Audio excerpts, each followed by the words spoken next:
नमस्कार।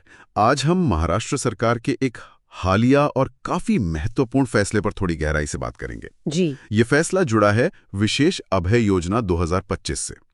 ये 15 मई 2025 के एक सरकारी संकल्प मतलब गवर्नमेंट रेजोल्यूशन के जरिए सामने आया है। हाँ, ये काफी अहम योजना है, खास तौर पर सिंधी विस्थापितों के लिए। बिल्कुल।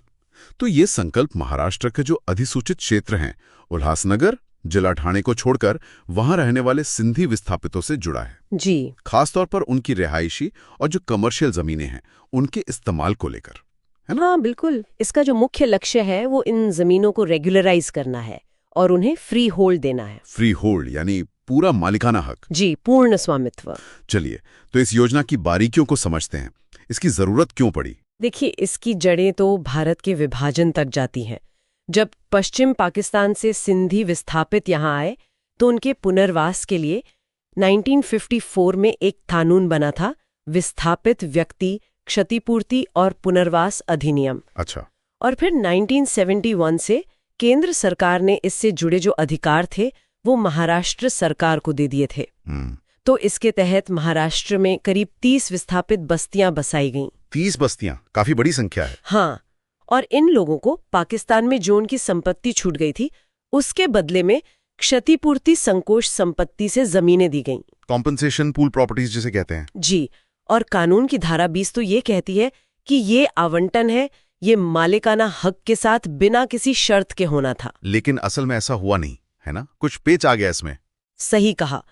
कई मामलों में क्या हुआ कि सरकारी रिकॉर्ड में कब्जे का जो प्रकार है वो भोगवटादार वर्ग 2 या फिर BB1 B2 दर्ज हो गया। उसका मतलब है कि जमीन पर पूरी तरह से आपका मालिकाना हक नहीं है, मतलब सरकार की कुछ शर्तें या पाबंदियां उस पर लागू रहती हैं। आप उसे आसानी से बेच नहीं सकते या इस्तेमाल बदलने में दिक्कतें आ सकती हैं। अच्छा। जबकि फ्री होल्ड, जिसे भोगवटादार वर्ग 1 या सत्ता प्रकार अ भी कहते हैं, वो पूर्ण स्वामित्व होता है बिना किसी शर्त के। तो ये गड़बड़ हुई क्यों?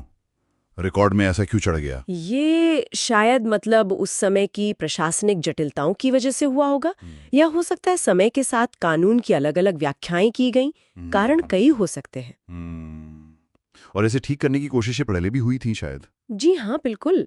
2018 में एक सर्वे भी किया गया था इसी सिलसिले में। तो फिर क्या हुआ? उसमें दिक्कत ये आई कि कई लोगों के पास उस समय के जो आधिकारिक दस्तावेज होने चाहिए थे वो नहीं थे, तो प्रक्रिया आगे नहीं बढ़ पाई ठीक से। समझ गया। तो सिंधी समुदाय और जो जनप्रतिनिधि हैं वो लगातार मांग कर रहे थे कि इस प्रक्रिया को सरल बनाया जाए, सुधारा जाए।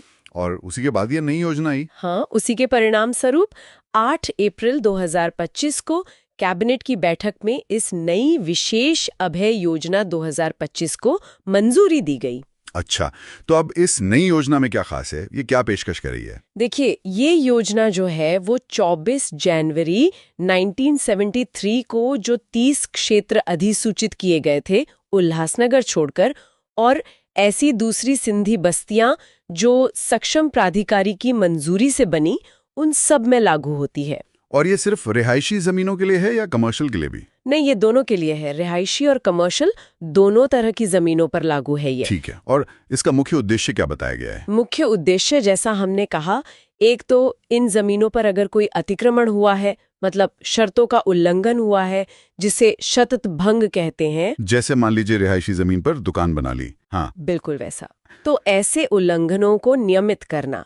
और दूसरा सबसे महत्वपूर्ण, जमीन को फ्री होल्ड में बदलना, यानी भोगवटादार वर्ग 1 या सत्ता प्रकार अ में, ताकि लोगों को उनकी जमीन का पूरा बिना शर्त वाला मालिकाना हक मिल सके। ये तो यकीनन बहुत बड़ी राहत होगी उन परिवारों के लिए। लेकिन इसके लिए कुछ कीमत भी चुकानी होगी, मतलब कोई प्रीमियम वगैरह? हाँ, प्रीमियम तो देना होगा, लेकिन उसकी गणना का तरीका काफी दिलचस्प है। अच्छा, कैसे होगी गणना? प्रीमियम की गणना होगी जमीन के रेडी रेकनर रेट पर, RRR जिसे कहते हैं। हाँ, जो सरकार हर साल तय करती है स्टैम्प ड्यूटी के लिए। जी, पर खास बात यह है कि RRR किस साल का लागू होगा, ये इस बात पर निर्भर करेगा कि आपके पास कब्जे या हस्तांतरण का सबूत कब का है। ओह, ये कैसे काम करेगा? अगर आपके पास सबूत 20 जुलाई 1982 से पहले का है, तो सोचिए 1989 का RRR लागू होगा। 1989 का वो तो बहुत कम होगा आज के मुकाबले। हाँ बिल्कुल। और अगर सबूत 21 जुलाई 1982 से 31 दिसंबर 2000 के बीच का है तो 2000 का आरआर लागू होगा। ये भी काफी पुराना है। जी। और अगर सबूत नया है, मतलब 1 जनवरी 2001 से 31 दिसंबर 2024 के बीच का, तब जाके वर्तमान आरआर लागू होगा। तो ज्यादातर पुराने मामलों में लोगों को काफी कम प्रीमियम देना पड़ेगा। उम्मीद तो यही है। और प्रीमियम की जो दर है वो भी काफी रियायती रखी गई है। वो कितनी है? रिहायशी उपयोग वाली जमीन के लिए जो भी लागू आरआर है उसका सिर्फ 2.5%। सिर्फ 2.5%? हाँ, और कमर्शियल उपयोग वाली जमीन के लिए 5%। ये तो वाकई काफी कम लगता है। अच्छा, ये योजना कब तक खुली रहेगी? मतलब कब तक लोग अप्लाई कर सकते हैं? ये योजना सरकारी संकल्प जारी होने की तारीख यानी 15 मई 2025 से 1 साल के लिए लागू रहेगी। सिर्फ 1 साल? फिलहाल 1 साल। लेकिन राजस्व विभाग के पास ये अधिकार होगा कि वो इसे 1 और साल के लिए जरूरत पड़ने पर बढ़ा सकें। ठीक है। और इसे लागू करने की प्रक्रिया क्या होगी? लोग कैसे इसका फायदा उठाएंगे? इसके लिए जिला कलेक्टर जो हैं वो विशेष शिविर लगाएंगे, कैंप्स लगेंगे। अच्छा, कैंप्स के जरिए? हाँ, और इसमें स्थानीय सिंधी पंचायतों और संगठनों की मदद भी ली जाएगी ताकि लोगों तक जानकारी पहुंचे।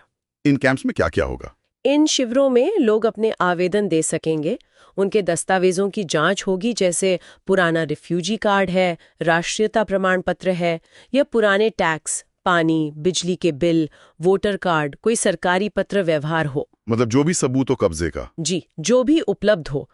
फिर वहीं पर अधिकारी प्रीमियम की गणना करेंगे और जीआरएस सिस्टम के जरिए, जो सरकार का ऑनलाइन पेमेंट सिस्टम है, उसके माध्यम से भुगतान करने में भी मार्गदर्शन दिया जाएगा। और क्या ये भी देखा जाएगा कि वो जमीन किसी और सरकारी काम के लिए तो नहीं चाहिए? हाँ, ये जरूर सुनिश्चित किया जाएगा कि जमीन किसी दूसरी सरकारी परियोजना के लिए आरक्षित या आवश्यक न हो। प्रक्रिया का ये भी एक हिस्सा है। और इस पूरी प्रक्रिया पर नजर कौन रखेगा?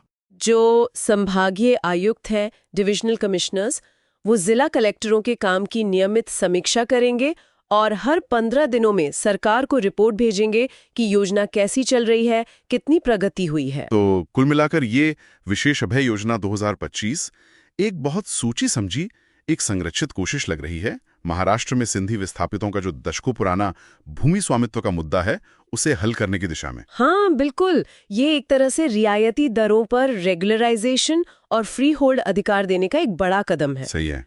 पर यहाँ मतलब सोचने वाली बात ये भी है, और शायद यही आगे देखने वाली बात होगी, कि इतनी महत्वाकांक्षी योजना का जमीनी स्तर पर कार्यान्वयन कितना सुचारू और प्रभावी हो पाता है। हाँ, ये हमेशा एक चुनौती रहती है। क्या ये योजना वाकई उन सभी पात्र लोगों तक पहुंच पाएगी जो सालों से बल्कि दशकों से अपने हक का इंतजार कर रहे हैं? ये देखना अहम होगा। इसका असली असर तो कार्यान्वयन पर ही निर्भर करेगा।